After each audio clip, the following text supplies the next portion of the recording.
Nataka niambie jamii ya Mlembe ambapo mahali penye mimi natoka, tukae ngangari tukijua uzuri ya kwamba hii kitu after Ruto ni sisi.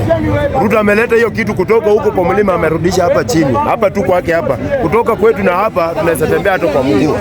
So kitu yenye nataka tuelewane kabisa as a Mlembe nation, tusijaribu kusikiza mambo ya watu wengine, kwa sababu tuseme hivi, sisi kama Mlembe nation, hakuna kiongozi wa Mlembe nation amaiende kwa mlima akaambia watu wa mlima ati Uhuru tosha ama Kibaki tosha. Hatujaiona.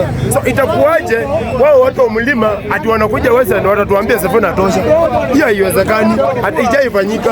So kitu yenye mimi niko nataka tushikane, tuhakikisha kabisa tupee Ruto support na tuhakikisha tumetoa 100% votes kama 2027.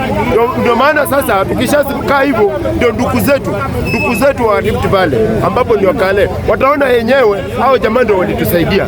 Wacha sisi tufanye nini? Kurudisha mkono.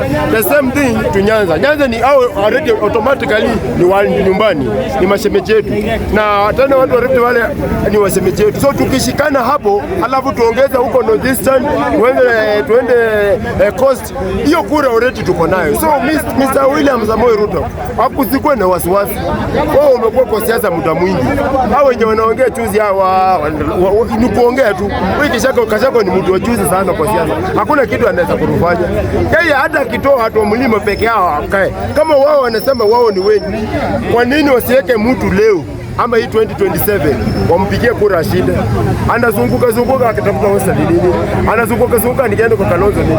Secondly thing, nataka niambie the rest of the tribes, people from Mount Kenya, they are looking for political survival from Wakambani, from Luya, from Nyanza, kwa sababu wanajua sasa kuna mahali wanaenda. Without other people hawezi kuwa.